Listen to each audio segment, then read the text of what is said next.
No, Mike, Yeah, I don't feel too good. My head kind of hurts a little bit. really? Yeah, and I think I know a guy who knows the three biggest reasons for headaches in trucking. Oh, really? Okay. Let's do a doctor. No, no, no, no, no, no, no, No, not a doctor at no, all. not a doctor. Kevin Hill. Oh, yeah, no, that's not a doctor. Kevin Hill, welcome on this morning. Thank you guys for having me on to talk about headaches. Yeah, that DR does not I know how stand to for get doctor. It stands for director. Director of research. The biggest headache in trucking, Kevin Hill. No. So what are we talking about here, man? The three biggest headaches in trucking according to Kevin Hill. What's going on, brother? Lay it on us. There's always headaches everywhere, but trucking and if you own assets right now, you have some major headaches.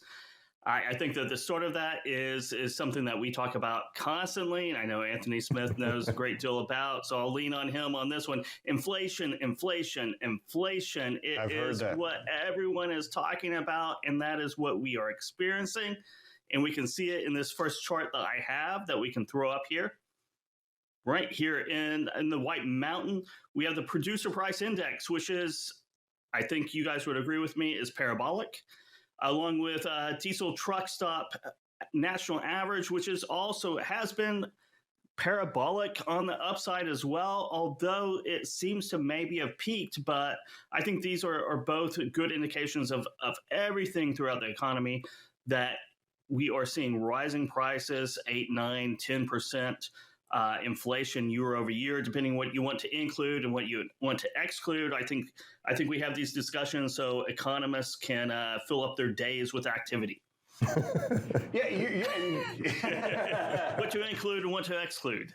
Yeah, exactly. Now let me ask you this question: Who's got the bigger headache with this chart right here? Right, the smaller carriers or the bigger carriers? Because earnings reports are hitting, and I got to tell you, that DTS going through the roof there has not hurt a lot of bottom lines. In fact, it's helped a few of them, right? It has helped a few of them, and it goes through cycles. So the large carriers are more insulated right now.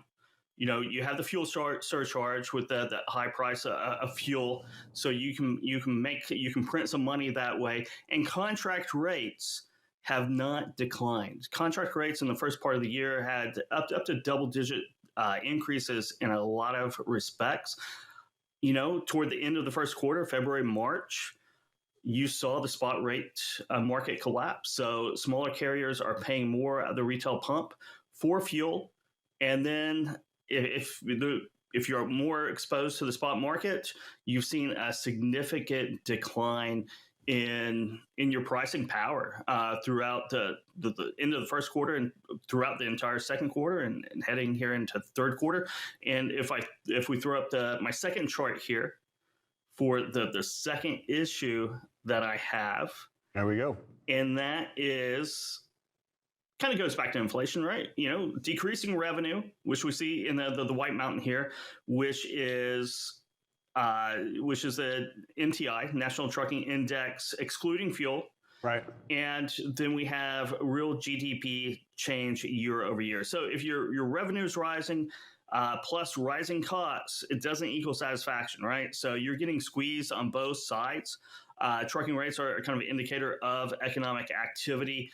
And what you're seeing is a declining, you're seeing rising inflation with declining GDP, which is not a good sign for anybody anywhere. And you're seeing that the spot market comes down. Now, going back to large carrier or small carrier, over the second half of the year, you're going to see contract prices fall. You're going to see, it looks like diesel might have peaked. So if diesel comes down, then the ability to pad in fuel surcharges will it won't go away whatsoever, but it won't be as beneficial as it has been. So what you're seeing is a falling economy into recession. Now, whether that's shallow recession or deep recession, long, short, I'll let the economist, Anthony Smith, comment about that. But right now, the second half of the year doesn't look like a growing economy whatsoever. Yeah, Kevin, I'm right there with you with the second half of the year and even going into 2023. Definitely early innings in this current recession that we're in right now. When we're looking at this issue, especially you pulled up GDP, one of the areas that really got impacted over the last release was showing that business investment starting to decline. Now, that really kind of gets a little bit concerning when you see a decline in business investment, you see rising revenue costs, and then you're seeing lower revenue and increased costs to do business. This doesn't really kind of seem like the best, I would say, recipe for economic growth moving forward. Does this all start to get a little bit more concerning when we start to see that, of course, the PPI that we had a little bit earlier is now still outpacing the growth that we're seeing in the CPI, showing that those producers are still taking on a lot of those pricing hits that haven't been yet passed on to the consumer?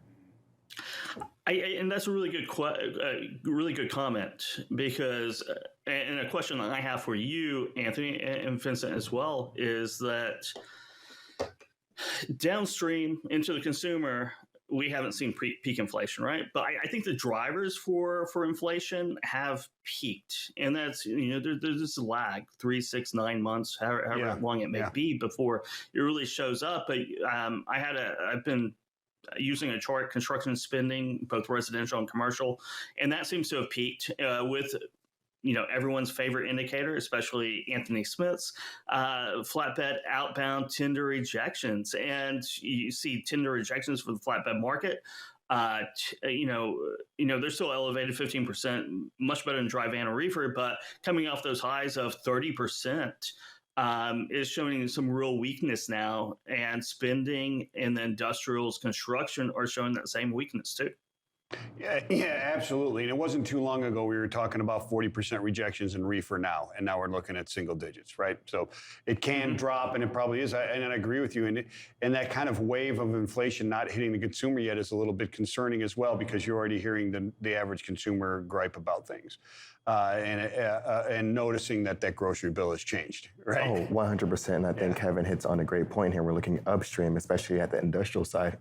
Excuse me. The ISM PMI got released not too long ago, and one of the interesting subsectors of it is going to be the ISM new orders component, and it contracted for the second consecutive month. We're seeing it now below 50 for the second month in a row. Now, the first one was the first contraction in over 2 years, and so we're seeing that downward movement happening upstream with manufacturing, those new orders coming down. We're also seeing those backlogs getting drawn down as well. And that only kind of continues to tell me, along with the downward movement in the FOTRI, which I love so much, is showing that there is just such an easing happening upstream on the construction side and the industrial side as well. It rhymes with French fry, Kevin. That's why he likes it so much. I never even thought about that. French fry, of course, And if you ever roomed with Anthony Smith, and if you've ever seen Anthony Smith get a late night McDonald's order of, 3 large fries at a time, you start to really appreciate how much he really does love French fries. Absolutely does. Hey, let's keep talking about acronyms. Let's talk about AB5 and this pest that is going to take over the nation. What's going on there, my friend? Yeah, that's the third headache, right? Because is it the pest that is going to take over the nation? Is it contained to California, or like the pandemic? Is it going to spread out nationwide? You have a few other states that are trying it, smaller states. But if this catches on, then this is going to be a huge headache for the trucking industry. Just in California, we'll throw up the chart of a survey that we did recently. Joe Antashek and I over here in the research group on AB5, asking carriers, both drivers and carrier management teams, because it affects everyone there in kind of a 1 to 5 agreement. And AB5 has limited my freedom of choice, and that's typically from drivers. And I won't be able to do business in California if you're a carrier that is using independent owner operators out there, or at least on owner operators, I should say. Does this get adopted in Illinois? Does it get adopted in other places? Who knows? And if it does, it's going to be a huge headache no matter what. And Kevin, when we're looking at AB5 potentially spreading throughout the country, is this something that, of course, it's all kind of hypothetical, but would happen potentially rather rapidly and just kind of hitting some of the larger freight markets first, or would this be something that would just kind of gradually happen over time? That's a really good question. I don't know. I mean, I would, it's a political question. So probably more in states that have liberal governments, I would imagine, so that's what I say, Illinois, right? Illinois is traditionally a liberal Sure. state with a huge trucking presence. I mean, maybe number one in terms of trucking companies and carriers and really small fleets that follow that business model. Texas is big, Florida is big as well. It'd be harder in Texas and Florida, but Illinois would, if I was just going to speculate, which I'm speculating right now on TV, is that Illinois would be the target that I would, or the state that I would keep my eye on, and if it's going to happen, it's most likely significant state with the huge amount of carriers would be Illinois, or somewhere else, maybe in the Midwest, but Illinois is a good state to watch. Those are that's a great assessment, Director Kevin. Well, I noticed you used superfluous earlier. I mean, you're bringing out the big guns of dictionary today. And Tony Cooper used sophisticated. Which is really odd. That's an oxymoron right there, my friend.